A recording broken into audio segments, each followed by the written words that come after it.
Labis naman ang pasasalamat ng mga kaanak ni Police Senior Inspector June Abrazado ang aide-de-camp ni Secretary Robredo na nakaligtas sa naturang plane crash.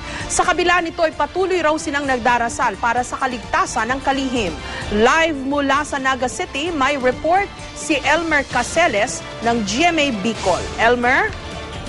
Salamat, Jessica. Hanggang sa ngayon, hindi pa rin nagpapakita si Police Inspector June Abrazado kahit sa kanyang malapit na kaibigan dito sa lungsod ng Naga matapos ng pagbagsak ng eroplano DILG Secretary Jess Robredo sa karagatan ng Masbate noong nakaraang Sabado. Sinadya namin ang kaanak ni Senior Inspector June Paulo Abrazado sa Barangay Pacol dito sa Naga City. Inabot namin ang bunsong kapatid ng aide-de-camp ni DILG Secretary Jess Robredo na si Michael. Laking pasalamat daw nila at nakaligtas ang kanyang kuya sa plane crash. Sana raw maging ang kalihim ay ligtas rin. Dito sa Naga lumaki si Senior Inspector Abrazado, panganay sa 5 lalaking anak ng dating pulis Naga na kaibigan ni Secretary Robredo. Siya kaya perming gustong kaibahan ni Robredo. Kaya Bicolano, pareho siya ng Bicolano. Pero ang saya daw hatid ng malaking milagrong pagkakaligtas kay Kuya June, nahaluan din ng kalungkutan. May mga naririnig daw kasi silang hindi maganda tungkol sa pagkakaligtas ng mga mangingisda sa kapatid na pulis mula sa trahedya at kung bakit hindi natulungan ang kalihim. Di man sino magpara, kumbaga, di man indaaram talaga kung anong tunay nangyari. Kaya kung sino niya, blanco kita, mayo man kitang masasabi talaga sa of the moment. Bagamat ligtas na ito sa kapahamakan, naikwento raw ni Senior Inspector June na nalulungkot siya dahil hindi nahanap ang boss. Pero hindi umano sila tumigil sa pagdarasal para matagpo ang ligtas ang kalihim at 2 pang kasama nito. Lahat na lamang po tayo na nanalangin na mahanap pa rin si Robredo. Tapos yung 2 niya pang kasama.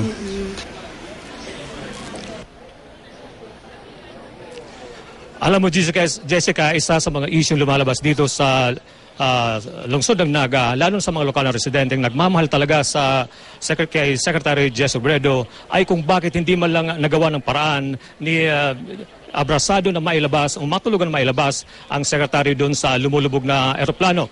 Lalo na sa mga impormasyon na nakita si Abrazado na may bitbit pang isang bag nung lumabas ito sa nasabi ng eroplano. Okay, pero ang intindi ko, Elmer, pinilit daw niyang i-lift pero hindi niya raw makapa. Yun yung initial na impormasyon na narinig natin na noong Sabado na balitaan natin. Ganon nga, Jessica, ang lumalabas na impormasyon na talagang nakita ng isang yung nag-rescue kay June Abrazado na nakitang hawak-hawak nito ang kamay ng kalihim habang lumalabas ito sa aeroplano. Pero may mga impormasyon din na may hawak din itong bag na hindi niya nabitawan nung lumabas sa aeroplano. Kaya medyo may katanungan sa mga lokal na residente kung bakit hindi nagawan ng talagang tulong ang kalihim na mailabas ito sa nasabi ng eroplano. Pero Elmer, siguro magandang makausap talaga itong si Abrazado, no, para maipaliwanag niya yung mga detalyeng ganyan at mabigyan niya tayo ng liwanag tungkol dun sa mga katanungan at concerns sa isipan ng marami. Oo nga, Jessica, dahil kahapon pa hinahanap namin dito sa lungsod ng Naga, lalo na sa ospital. Una sa Legazpi, pangalawa dito sa Naga dahil may report na nakakonfine daw ito sa mga ospital dito sa Naga. Pero ayaw naman umamin dito ang mga ospital na nandun nga siya.